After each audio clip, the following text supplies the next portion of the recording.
बेटा हम लोग वेक्टर स्टार्ट किए थे जिसमें हमने वेक्टर और वेक्टर का जो है सम क्या होता है, एडिशन क्या होता है, वो सारी चीजें आपको बताया था।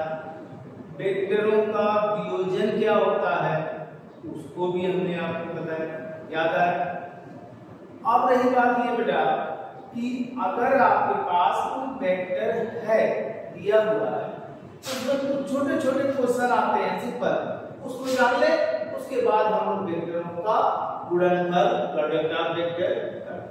देखिए एक सिंपल सा क्वेश्चन ये पूछा जाता है कि एक वेक्टर है, मान लीजिए वो आपका है 2i + 3j + 6k, 2i + 3j + ij के समझते हो। देखिए जब आप वेक्टर आते हो x y z तीन एक्सिस होते हैं तो x एक्सिस की डायरेक्शन में i, y j और यहाँ ij की होगा।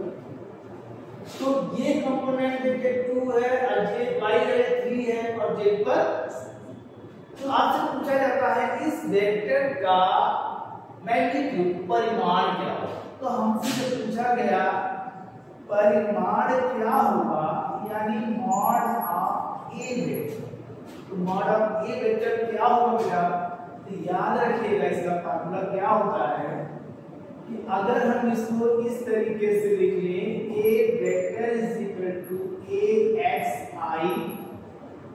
ayj और aj,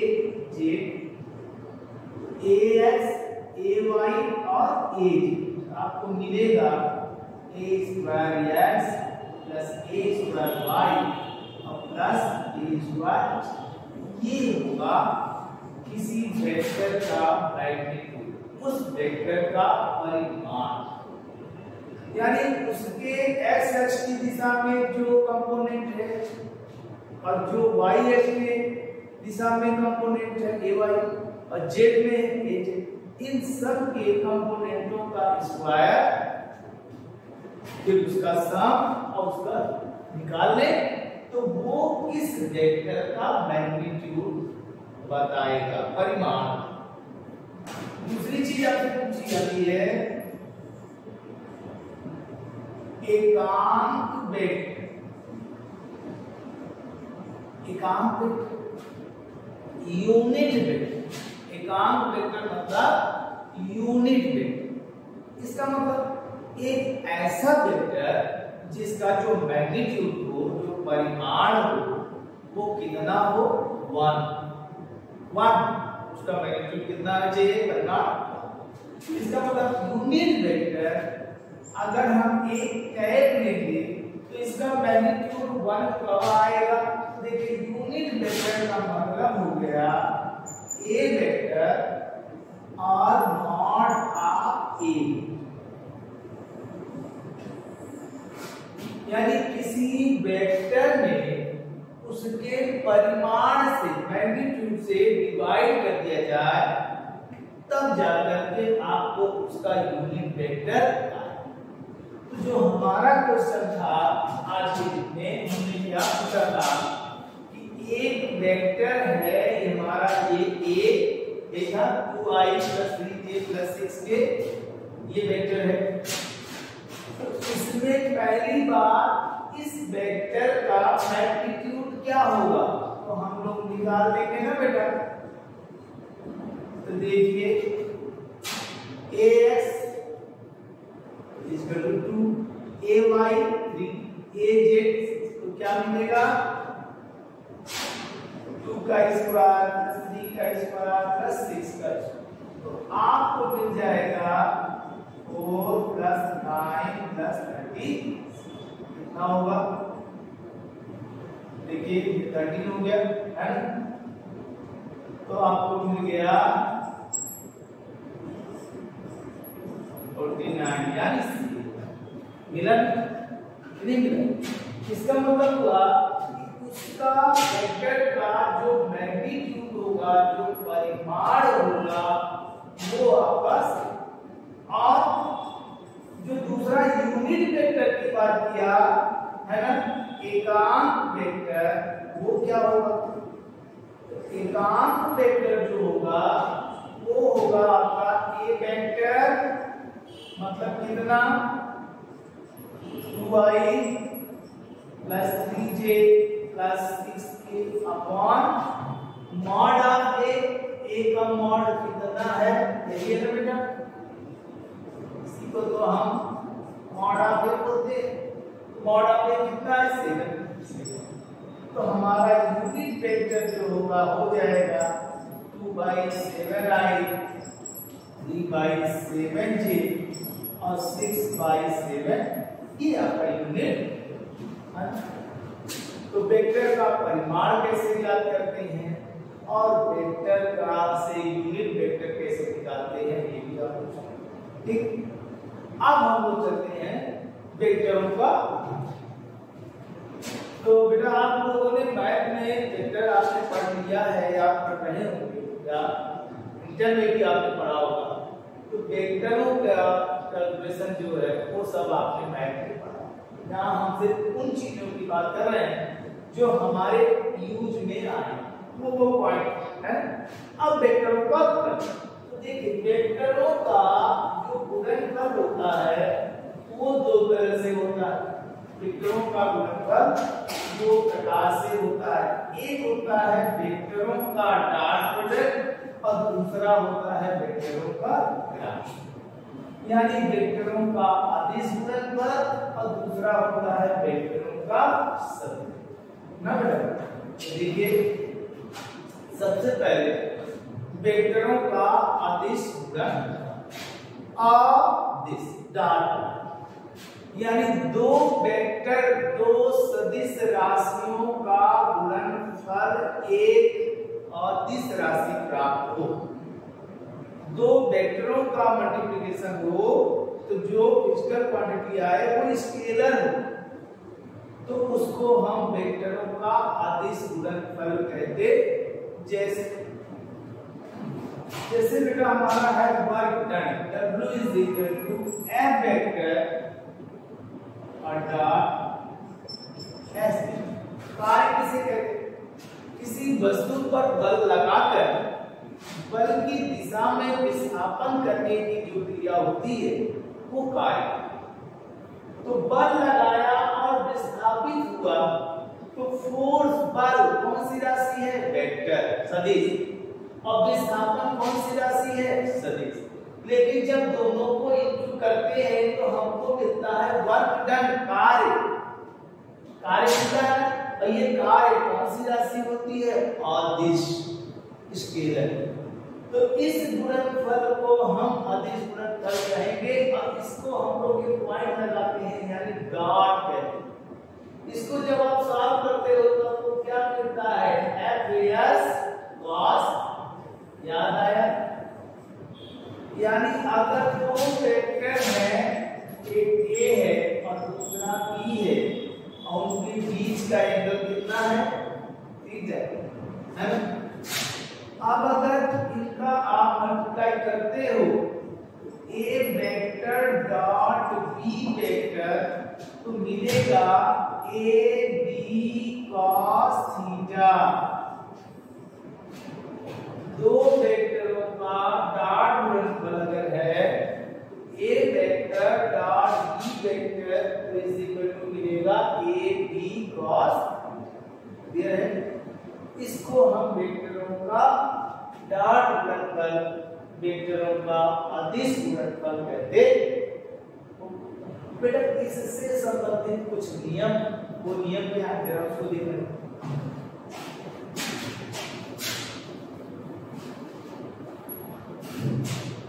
पहली बात ये है कि वेक्टरों का अदिश गुणनफल क्रम विनिमय नियम का पालन करता है। वेक्टरों का अदिश गुणनफल क्रम विनिमय नियम का पालन करता है। कहने का मतलब अगर इनके क्रम में कोई अंतर आ जाए तो कोई फर्क नहीं पड़ेगा। क्यों नहीं पड़ेगा, बात देखो। A डॉट B लिखो या आप बी डॉट ए लिखें, कोई दिक्कत नहीं। क्यों?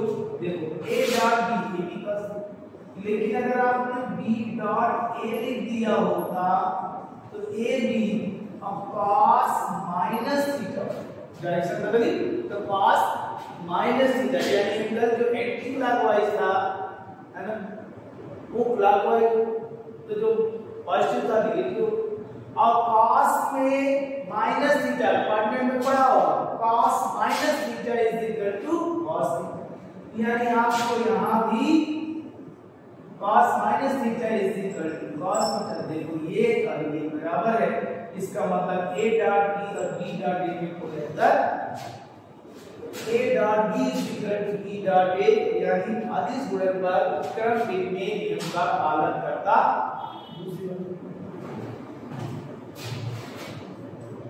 यह वितरण नियम का पालन करता है, यानी बेटा अगर a dot b plus c है तो आप b प्लस c करके डॉट करो या डॉट करके प्लस करो, कोई दिक्कत नहीं। देखिए a dot b plus a dot, इसमें और इसमें कोई अंतर इतना नहीं आता।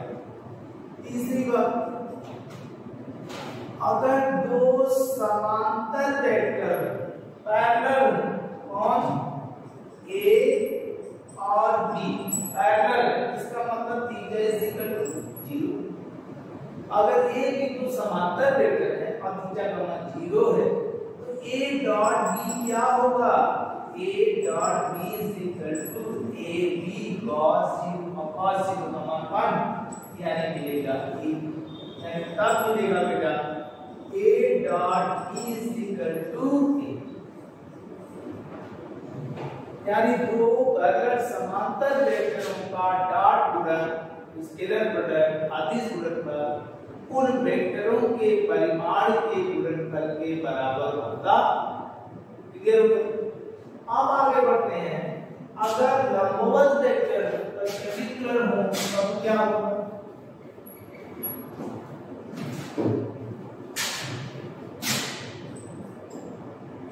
A वेक्टर और B वेक्टर परपेंडिकुलर हो, इसका मतलब है कि theta is equal to 90 degree है, तो उस समय A dot B is equal to AB cos 90 होगा। अब cos 90 का मान आप जानते ही 0 होगा, तो यहाँ पर आपका आंसर क्या होगा, यानी A dot B is equal to 0। यानी दो वेक्टर अगर एक दूसरे के परपेंडिकुलर है, लंबवत है, तो उनका गुणनफल डॉट गुणनफल 0। ठीक, आगे अगर किसी वेक्टर में स्वतः उसी वेक्टर का डॉट गुणन कर दिया जाए, किसी वेक्टर में उसी वेक्टर का गुणनफल कर दिया जाए, अब क्या होगा, A vector dot A vector हो।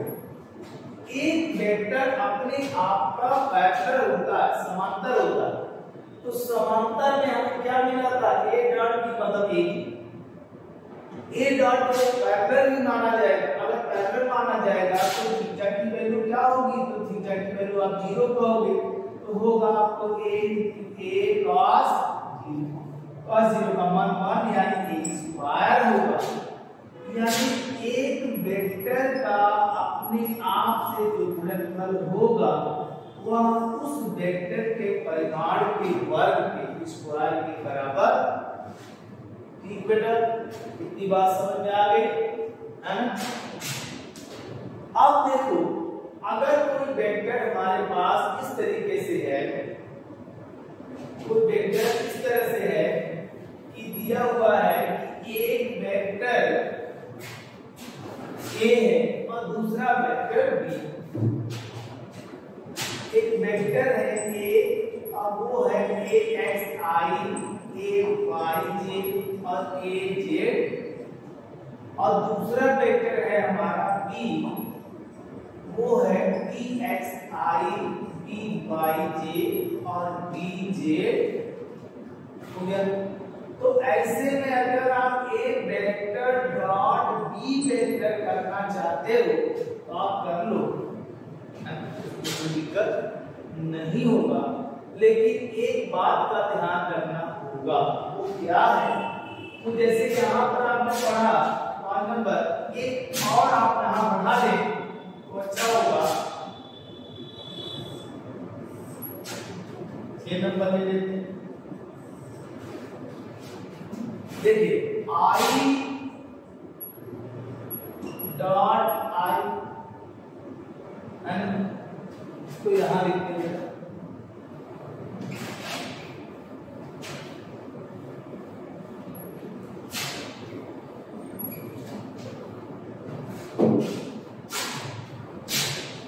आई dot I, J dot J, A dot equal to क्या हो जाएगा? होगा और आई जे जे के आई।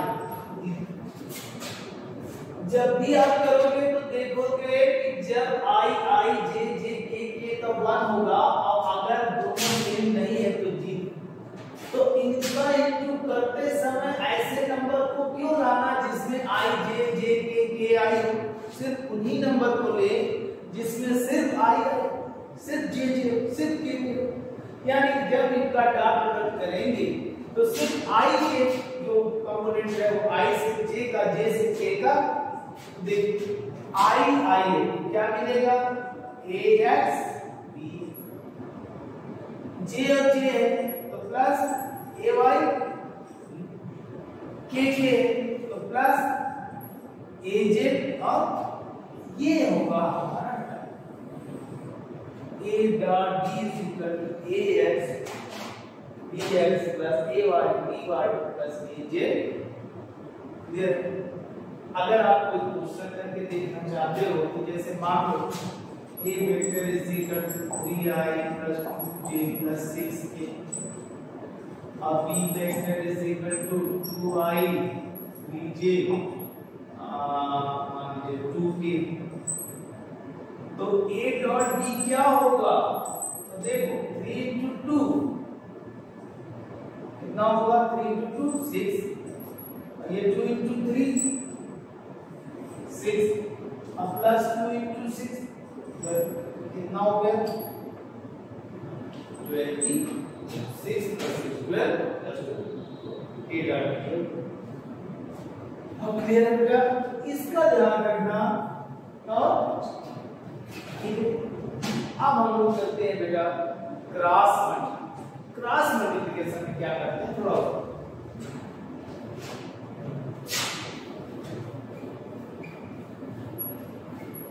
अगर दो वेक्टर हैं और उनका गुणनफल करते हैं हम लोग, तो वेक्टरों का गुणनफल अगर वेक्टर आ जाए दो सदिश राशियों का गुणनफल भी एक सदिश राशि हो तो उसे वेक्टरों का सदिश गुणनफल कहते। जैसे आप देखो 1 क्या होता है?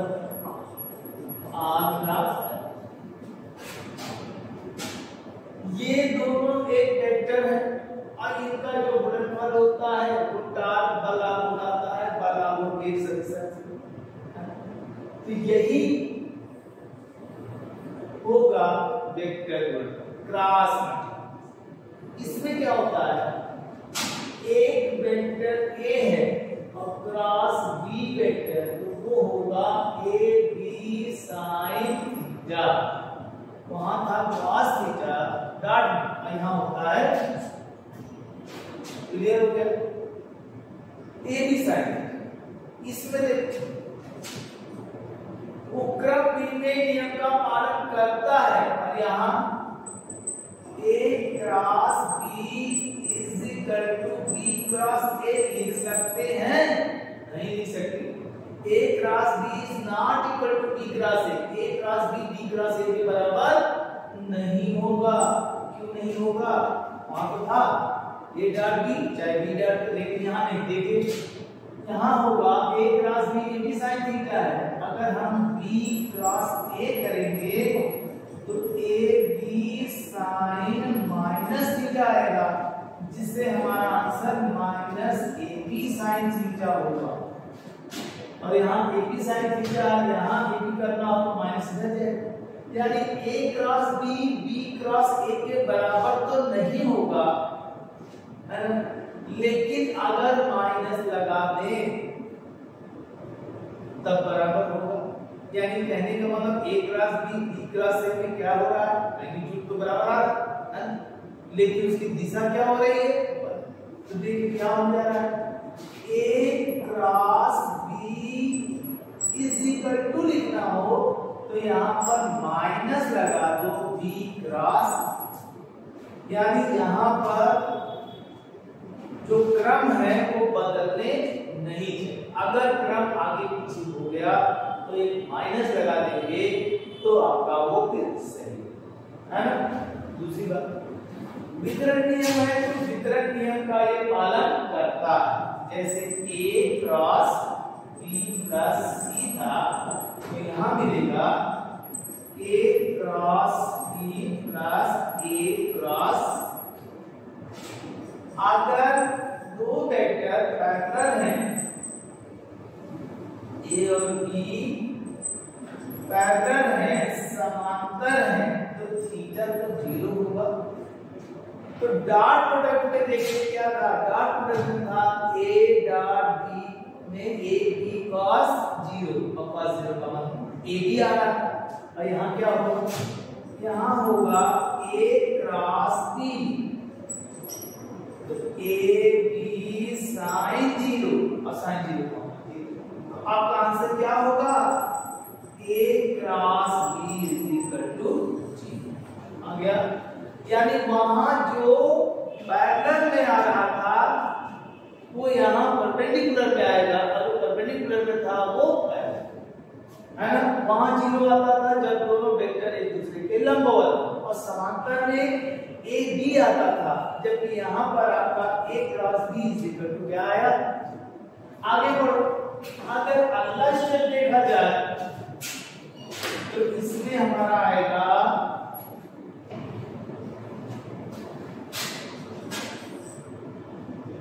अगर a वेक्टर और b वेक्टर एक दूसरे के लंबवत हो का मतलब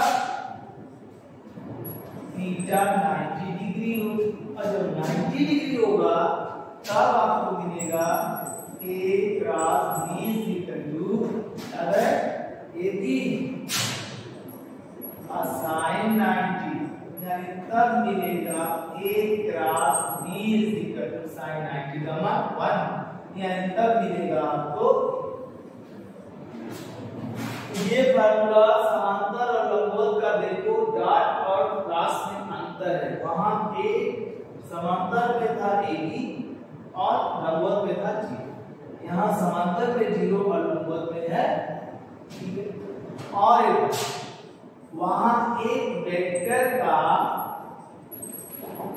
दूसरे वेक्टर से डॉट प्रोडक्ट a स्क्वायर है, और यहाँ एक अपने आप का पैरेलल है, और पैरेलल में क्या आना है 0, a into a रहेगा तो आंसर क्या होगा 0।